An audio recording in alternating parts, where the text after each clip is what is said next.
এর নবীর উম্মতের দল সাহাবা আজমাইন তারাও দেশ পরিচালনা করেছেন, আমরাও দেশ পরিচালনা করি। আমরাও তো দেখতেছি কেমন ভাবে দেশ পরিচালনা করা হয়। আমিরুল মুমিনিন হযরত ওমরের কথা আমি কি বলবো। এমন একজন শাসক, অদ্দু জাহানের খলিফা, খলিফাতুল মুসলিমিন, রাত ভরা পূজাদের খবর নাই।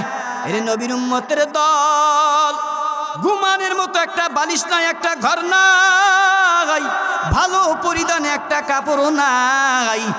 আজ একটা প্রেসিডেন্ট হবার পর তার বাড়ির অভাব থাকে না, গাড়ির অভাব থাকে না, এক দেশ দিয়ে হয় না আর একটা দেশের প্রয়োজন হয়। কথা বলেন ঠিক কিনা?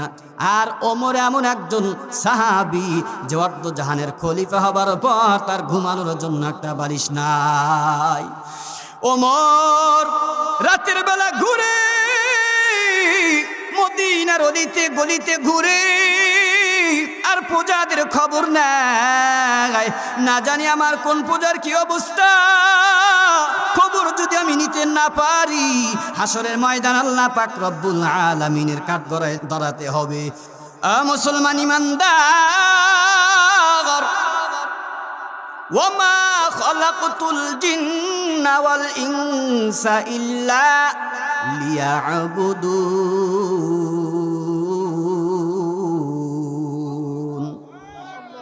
আর একটু আওয়াজ দিয়ে বলা যাবে কি আল্লাহু আকবার? আল্লাহ জানা দেন পয়গম্বর,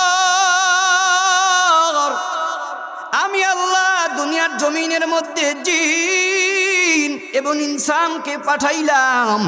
এমনি এমনি পাঠাই নাই, আমি আল্লাহ জিন এবং ইনসানকে পাঠাইলাম শুধুমাত্র আমি আল্লাহর গোলামি করার জন্য। কথা বলেন ঠিক কিনা? কার গোলামি করার জন্য? দুনিয়ার কোন মানুষের গোলামি করা যাবে নাকি? দুনিয়ার কোন তাগুদের গোলামি করা যাবে নাকি? এ নবীর উম্মতের দল, 500 টাকার বিনিময়ে, 1000 টাকার বিনিময়ে তোমার ইমানকে বিক্রি করে দেওয়া যাবে না। 1000 টাকার বিনিময়ে তুমি ইমানকে বিক্রি করবা না। এই সাহাবা আজমাইনের ইমানের কি পরিমাণ বড় পাওয়ার তোমরা সকলেই জানো। সাহাবা আজমাইন ইতিহাস, সাহাবা আজমাইন ফাঁসির মঞ্চে দাঁড়াইয়াও ইমান ছাড়তে রাজি হয় নাই। কথা বলেন ঠিক কিনা? আমিনু কামা আমানান নাস, ইমান যদি আনতে হয় সাহাবা আজমাইনের মতো ইমান আনো। এর নবীর উম্মতের দল সাহাবা আজমাইন ছুরির সামনে দাঁড়াইয়াও কোনোদিন ইমান ছাড়তে রাজি হয় নাই। আব্দুল্লাহ ইবনে হুযায়ফা কেমন বড় ইমানের পাওয়ার! আব্দুল্লাহ ইবনে হুযায়ফা গরম তেলের ডেকের সামনে দাঁড়াইয়াও ইমান ছাড়তে রাজি হয় নাই। এমন ইমানের পাওয়ার তো আজ আমাদের মধ্যে নাই। আমি পর্দার মাদেরকে বলবো, রে মা, সুমাইয়া রাদিয়াল্লাহু আনহা তিনি কি পরিমাণ বড় ইমান এনেছিলেন, কেমন ইমান এনেছিলেন, ওই রকম ইমানের পাওয়ার আমাদের মা বোনদের মধ্যে আজকে পাওয়া যায় না। খাদিজাতুল কুবরা রাদিয়াল্লাহু আনহা, আম্মা জান আয়েশা সিদ্দিকা রাদিয়াল্লাহু আনহা, তারা কেমন ইমান এনেছিলেন, কিভাবে ইমান এনেছিলেন, কিভাবে তারা ইমানের উপরে মজবুত হয়ে চললেন, সময়টারে কাটাইলেন। আজকে আমাদের আম্মাজানদের ভিতরে এমন ইমানের কোনো পাওয়ার দেখা যায় না। কথা বলেন ঠিক কিনা? আরে নবীর উম্মতের দল, ওই কালের আম্মাজানেরা কোরআন নিয়ে সময়টারে কাটায় দিত, নামাজের মধ্যে সময়টা কাটায় দিত, জিকিরের মধ্য দিয়ে সময়টা কাটায় দিত। আল্লাহ পাক রব্বুল আলামিনের কুদরতি পায়ের মধ্যে সেজদা দিয়া দিয়া আমার আম্মাজানেরা সময়টা কাটাইতো। আজ আমাদের সমাজের মধ্যেও মা আছে, বোন আছে, তাদের দিকে তাকাইলে দেখা যায় পশ্চিমা কালচার আজ আমাদের প্রত্যেকের ঘরে ঘরে ঢুকে গেছে। কথা বলেন ঠিক কিনা? আওয়াজ দিয়ে বলেন ঠিক না ব্যাঠিক? ও মুসলমানের সন্তান গো, পশ্চিমা কালচার আমাদের আক্রমণ করছে। এই পশ্চিমা কালচার যদি আমরা ঘর থেকে বিদায় করতে না পারি, তাহলে আমাদের ঘরটা দুনিয়ার জমিনের মধ্যেই জাহান্নামের টুকরা হয়ে যাবে। কথা বলেন ঠিক কিনা? অনেক জায়গায় দেখা যায় হয়েও গেছে, ঘরের মধ্যে বাবার সাথে ছেলের সাথে মিল নাই, মায়ের সাথে বোনের সাথে মিল নাই, মা মেয়ের সাথে মিল আছে না নাই? আছে না? এমন অভাব নাই। একটাই মাত্র কারণ, হাতে হাতে বড় বড় ফোন আসার কারণে। আর প্রত্যেক ঘরের মধ্যে টিভি আছে না নাই? ওই দেখতেছে আর ওইটার চর্চাই করতেছে। আগে তো মা বোনেরা কোরআন হাদিসের চর্চা করত, ফজর নামাজ পড়ে তারা কোরআন তেলাওয়াত করতো। কথা বলেন ঠিক না বেঠিক? সে কোরআন তেলাওয়াতের আওয়াজ আর নাই, উঠে গেছে। তাকের মধ্যে কোরআন আছে কিন্তু তেলাওয়াত নাই, আছে না এমন? আমি মা বোনদেরকে বলবো, রে মা, এই দুনিয়া ক্ষণস্থায়ী দুনিয়া, দুনিয়ার মধ্যে আসলা সামান্য সময় হায়াত তুমি পাইছো, কয়টা বছর হায়াত তুমি পাইছো, আবার এমন একটা সময় ডাক আসবে, ডাক আসার সাথে সাথে তোমাকে আল্লাহ পাক রব্বুল আলামিনের দরবারে হাজিরা দিতে হবে। রে মা, এই দুনিয়াটা কিছুই না, দুনিয়ার মহাব্বত ছাড়িয়া দাও, দুনিয়ার মায়াটা ত্যাগ করিয়া দাও। তুমি কেন নামাজ আদায় করতে পারলা না? তাকায় দেখো প্রতিবেশী একজন আম্মাজান, সে তো আজান দেওয়ার সাথে সাথে নামাজে দাঁড়ায় গেল। আরে মা, তাকায় দেখো, তুমি নামাজের তোমার কোনো খবর নাই, তুমি টিভি দেখতেছো, বড় ফোন পাইছো, বড় ফোনটা চালাইয়া ফেসবুক দেখতেছো, ইউটিউব ঘাটতেছো। এরে আম্মাজান, পাশের বাড়ির একজন মা, একজন বোন, তিনি মোবাইল না চালাইয়া, টিভিটা অন না করিয়া তিনি কোরআন নিয়ে বসে আছেন, কোরআন তেলাওয়াত করতেছেন। এবং মসজিদের মধ্যে যখন আজান হয়, সাথে সাথে ওই মহিলা যায় নামাজ বিছাইয়া নামাজে দাঁড়ায়া যায়। এমন আম্মাজান আমাদের সমাজে আছে না নাই? আওয়াজ দিয়ে বলেন, আছে না নাই? ও মুসলমানের সন্তান, আমাদের ঘরের মধ্যে তালকিন করতে হবে। বাবা যারা আছো সন্তানদেরকে বলবা, খবরদার নামাজ পড়ে যাও, নামাজের মধ্যে দাঁড়ায় যাও, নামাজের পরে কিছু সময় হলে কোরআন তেলাওয়াত করো। আম্মা জান যারা আছো, আমি মাদেরকে বলবো, রে মা, তোমরা নামাজ আদায় করবা, নামাজে দাঁড়ায় যাইবা। তোমার সন্তান যারা ঘরের মধ্যে আছে, সন্তানদেরকে বলবা, খবরদার, ওই যে মসজিদের মাইকে আজান হয়ে যায়, টিভি বন্ধ কর, মোবাইলটা বন্ধ করে নামাজে দাঁড়ায় যাও, নামাজ শেষ করার পর কোরআনটা নিয়ে বসে যাও, আল্লাহর সাথে কথা বলতে থাকো। আরে মুসলমানের সন্তান, যেই ঘরের মধ্যে কোরআন তেলাওয়াতের আওয়াজ, যেই ঘরের মধ্যে পাঁচ বেলার নামাজ চালু থাকবে, ঘরের মধ্যে আল্লাহ পাক রব্বুল আলামিনের রহমত বর্ষিত হবে। ওই ঘরের মধ্যে কোনোদিন বিবাদ থাকতে পারে না, কোনোদিন ঝগড়া থাকতে পারে না, ওই ঘরের মধ্যে কোনোদিন হানাহানি থাকতে পারে না। কথা বলেন ঠিক কিনা? এ মুসলমানের সন্তান, আল্লাহ পাক রব্বুল আলামিন জানায়া দেন, এই দুনিয়ার জমিনের মধ্যে জিন আর ইনসান আমি পাঠাইলাম, আমি আল্লাহ পাক রব্বুল আলামিনের গোলামি করার জন্য, দুনিয়ার কোনো মানুষের গোলামি করার জন্য আমি তোমাদেরকে পাঠাই নাই, দুনিয়ার কোনো তাগুদের গোলামি করার জন্য পাঠাই নাই। আমি আল্লাহ পাক রব্বুল আলামিন হাসরের ময়দানে সর্বপ্রথম আমি নামাজের হিসাব নিব। আমি আমার বান্দাদেরকে আমি কাঠগড়ায় দাঁড় করাবো এবং আমি হিসাবের জন্য তাদেরকে আমি বলবো, হিসাবের জন্য তাদেরকে দাঁড় করানো হবে। আরে নবীর উম্মতের দল, আজ আমাদের নামাজের খবর নাই, আজ আমাদের ইমানের কোনো খবর নাই। এ নবীর উম্মতের দল, তাকে দেখো, হযরত ওমরের কি কথা বলবো। হযরত ওমর রমজান মাস যখন এসে গেল, রমজান মাসে ওই ঘরের দরজা বন্ধ করে ঈদের দিন সকালবেলা যখন কান্না করতেছেন, সাহাবা আজমাইন সবাই মিলে যখন ওমরের বাড়িতে ঘোরার জন্য যায়, ঘরের দরজায় দাঁড়ায় দেখলেন ঘরের ভিতর থেকে কান্নার আওয়াজ। সাহাবা আজমাইন ডাক দিয়া কয়, ওমর, তুমি কেন কান্না করো? আজকে তো ঈদের দিন, বড় খুশির দিন, বড় আনন্দের দিন, সবাই আনন্দ করে, তুমি কেন কান্নার আওয়াজ দাও? ওমর ডাক দিয়া বলে, রে ভাই, এই যে রমজান মাস চলিয়া গেল, রমজান মাস সামনে আসতেছে, কথা বলেন, আসতেছে না? পেটের ব্যথার গ্যাস্ট্রিক যেন না থাকে, হ্যাঁ, আগে ওষুধ খায় ঠিক মতো সার্ভিসটা ভালো করে পেট পরিষ্কার করে, কথা বলেন ঠিক না ব্যাঠি?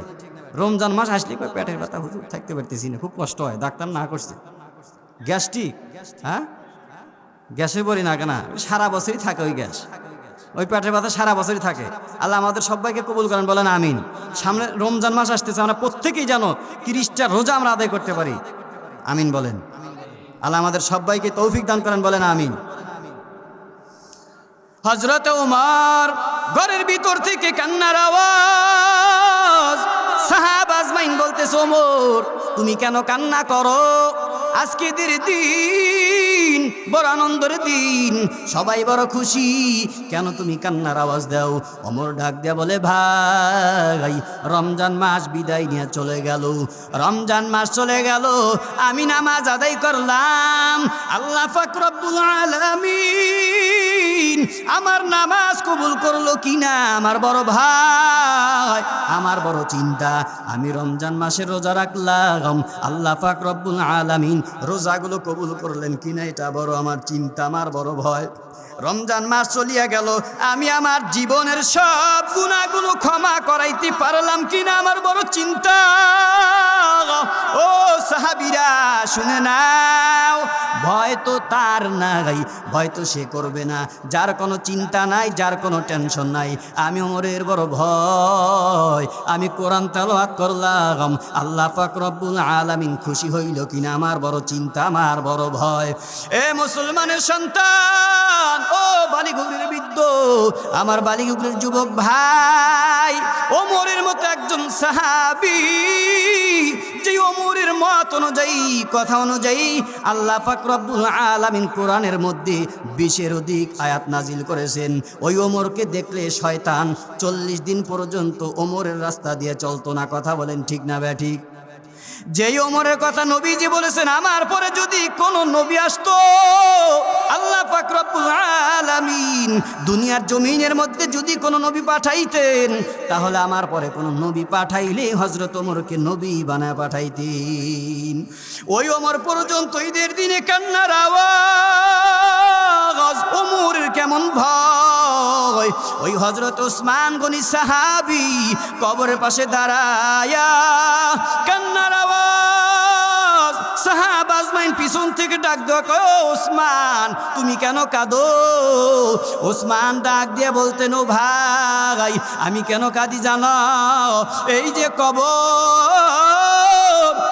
হলো প্রথম ঘাটি, কবর হলো প্রথম মঞ্জিল, না জানি আমার কি উপায় হয়ে যায়, আল্লাহ পাক রব্বুল আলামিন না জানি আমার কি ব্যবস্থা করে দেন। আমি চিন্তা করতেছি, মরণের পর যদি ওই কবর আমার প্রথম ঘাটি যখন হয়ে যাবে, এখানে যদি আল্লাহ নাজাত দিয়ে দেয়, তাহলে তো ফুলসিরাত পর্যন্ত নাজাত পাওয়া যাব, হাসর ময়দান পর্যন্ত আমার কোনো চিন্তা নাই। আর প্রথম ঘাটিতে যদি আমার অবস্থা বড় খারাপ হয়ে যায়, কবরের মধ্যে যদি আযাব হয়ে যায়, আমি উসমানের আর কোনো উপায় থাকবে না। আরে নবীর উম্মতের দল, যে উসমান সম্পর্কে নবী আমার সুসংবাদ জানায়া দেয়, সেই উসমান গনি রাদিয়াল্লাহু আনহু, তার চোখ দিয়ে পানি বের হয় কবরের ভয়। আজ আমাদের ভিতরে কবরের কোনো ভয় নাই, আমাদের ভিতরে মরণের কোনো ভয় নাই। এ বালিগুগরির মুসলমান, আজও তো জোহরের নামাজ এসে পড়লাম বেওমারা ওই মসজিদের মধ্যে, যেই মাদ্রাসার মধ্যে কিতাবখানায় পড়লাম, সেখানে মুহতামিম সাহেবের বাবা আজকে দুনিয়ার জমিন থেকে ইন্তেকাল করে অন্ধকার কবরের বাসিন্দা হয়ে গেল। রাত 12টার সময় এই দুনিয়া ছাড়িয়া চলিয়া গেল। আরে মুসলমানের সন্তান, সে তো দুনিয়ার একজন বাসিন্দা ছিল, তোমার মতো একজন মানুষ, সে আজকে ওই অন্ধকার কবরে। তাই এতদিন পর্যন্ত তার পাশে তার সন্তান, তার পাশে তার সাদের বিবি, তার পাশে সব আত্মীয় স্বজন ছিল, কিন্তু আজ তাকায় দেখো, সামান্য ব্যবধানের কারণে, শুধু প্রাণ পাখিটা ভেতর থেকে উড়ে যাওয়ার কারণে মাটির ভিতরে তাকে রেখে আসলাম। আর কোনোদিন সে উপরে আসতে পারবে না, আর কোনোদিন ওই সন্তানকে ডাক দিতে পারবে না। সন্তানেরা আর বাবাকে বাবা বলে ডাকতে পারবে না।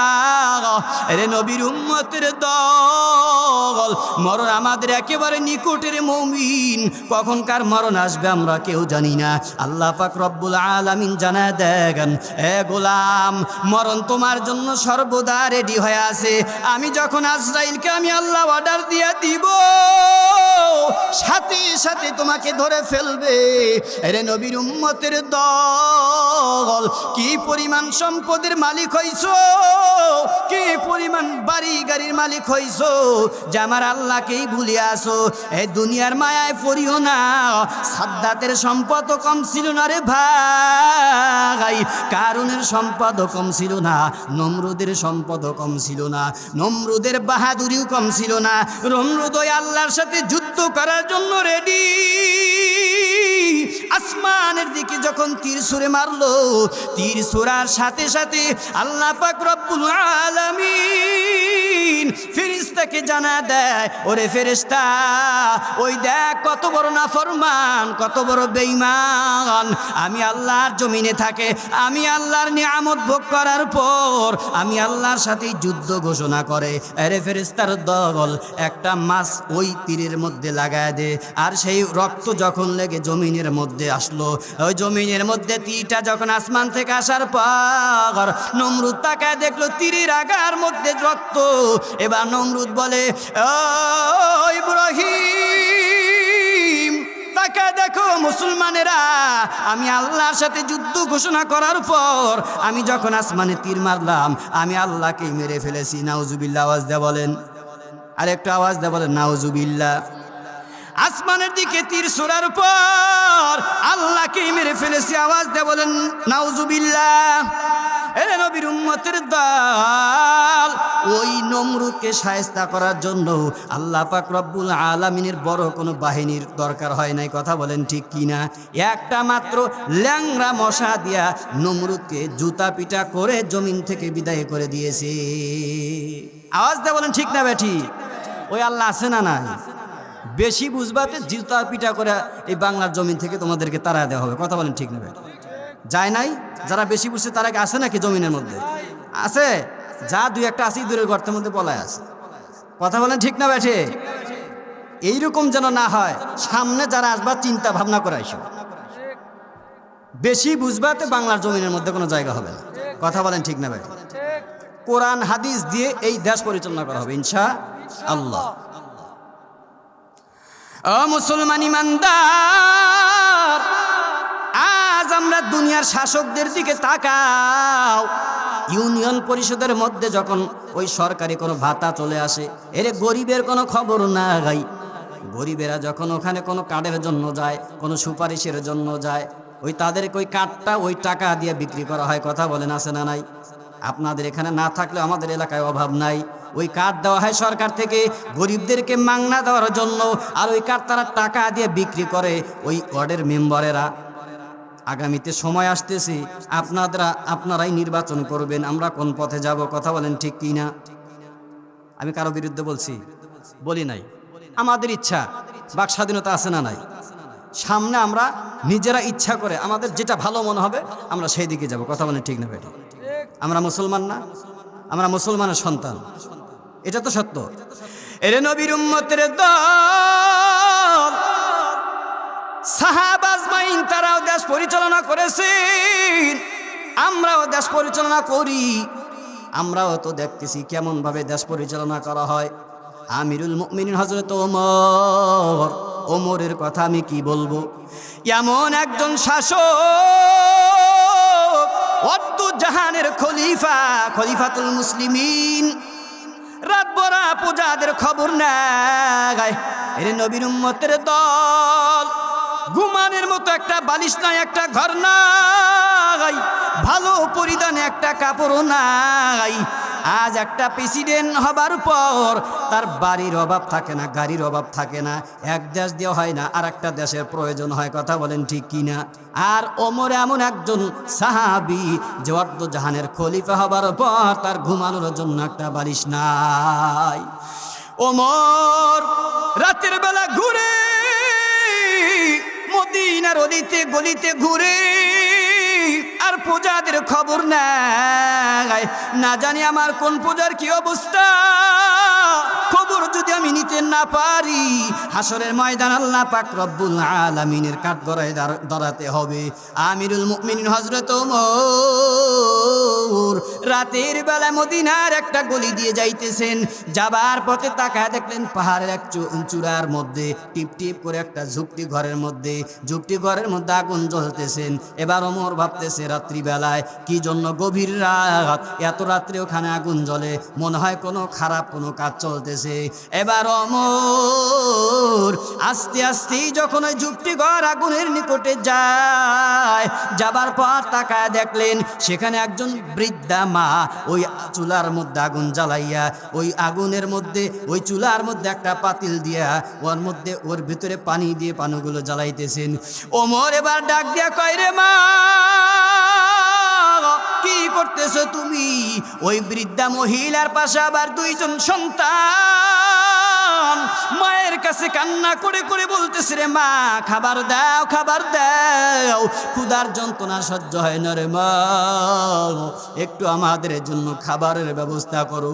এবার ওমর যখন এমন আওয়াজ শুনতে পেলেন, এবার ডাক দিয়া কই, রে মা কি ব্যাপার, তোমার সন্তানরা কেন কাঁদে আর আগুন দিয়ে তুমি কি জ্বালাও?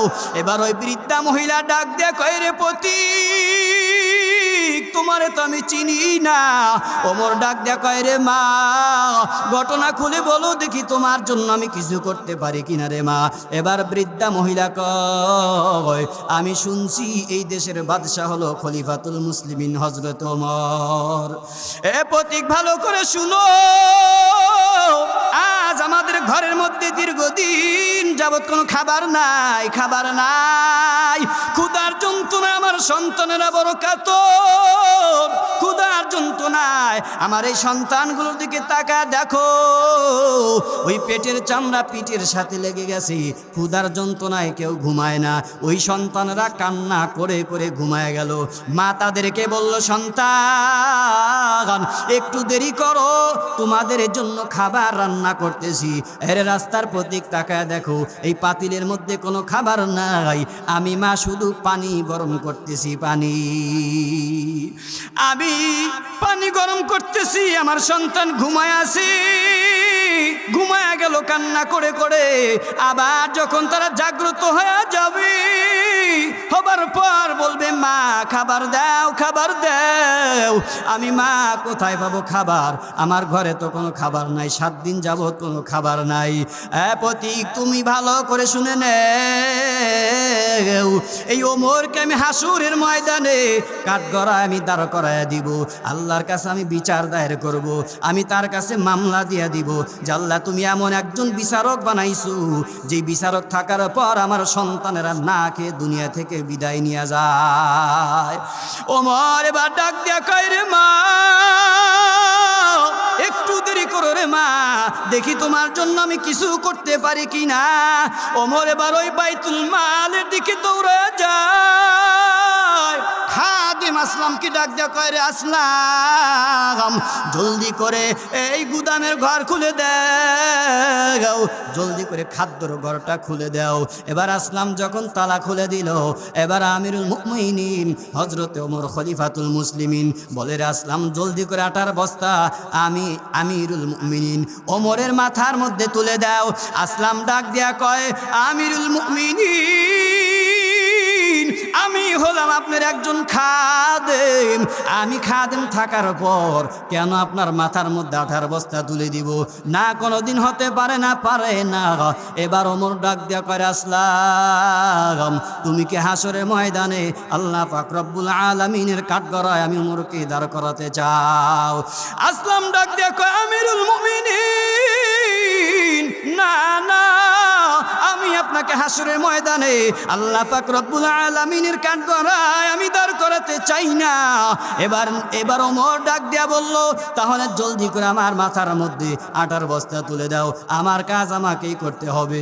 এবার আমিরুল মুমিনিন এ বালিঘুগরির মুসলমান আমার পর্দার আম্মা জান একটু ভালো করে শোনো, অর্ধ জাহানের খলিফা হবার পর, অর্ধ জাহানের বাচ্চা হবার পর নিজে আটার বস্তা মাথায় নিয়ে ওই বুড়ির বাড়ির দিকে দৌড়ায়। বুড়ির বাড়িতে যাবার পর বলতেছে, মা আপনি একটু সরে বসেন, আমি আপনাদের জন্য খাবারটা বানায় দেই।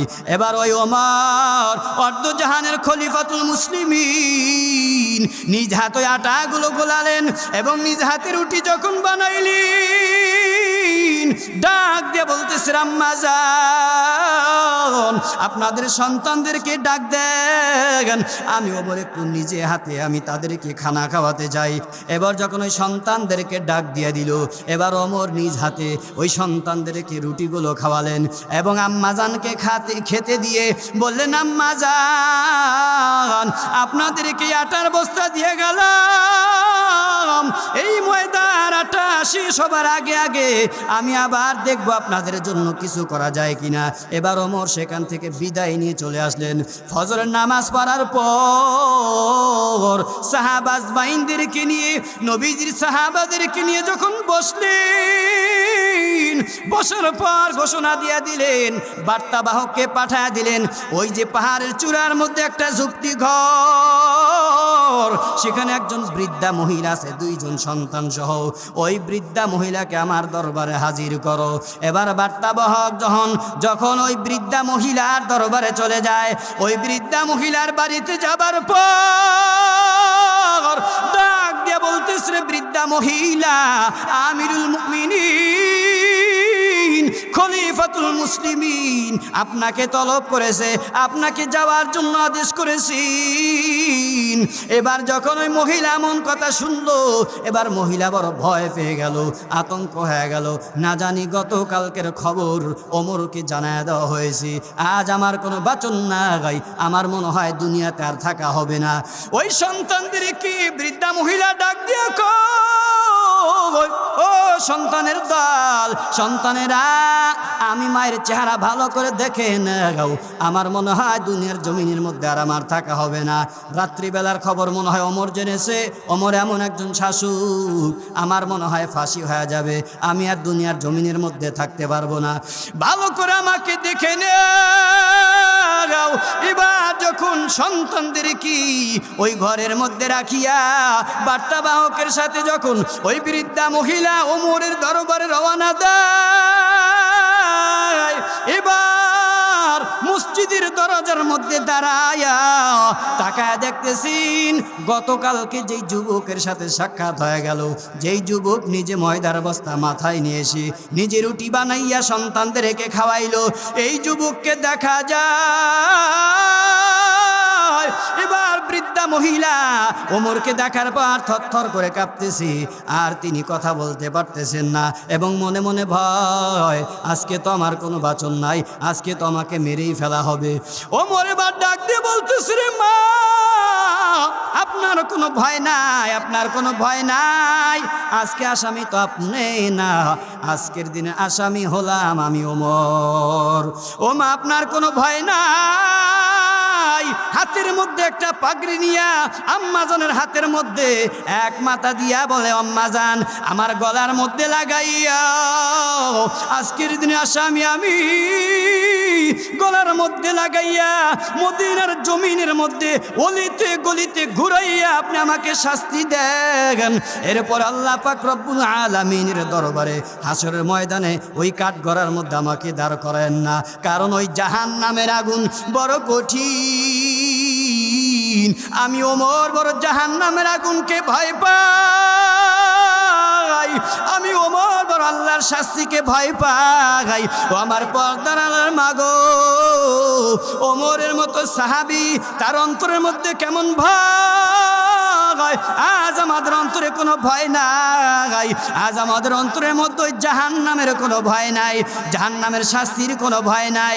এ যুবক ভাই, দুনিয়ার আগুনের মধ্যে যদি আমি তোমাকে বলি যে আমি তোমাকে 1 কোটি টাকা দিব, 10টা মিনিট হাত দিয়ে থাকো বা তুমি আগুনের মধ্যে তুমি বসে যাও, আমার মনে হয় বিবেকবান কোনো পুরুষ, কোনো যুবক, কোনো মুরব্বী রাজি হবে না। কথা বলেন ঠিক কিনা?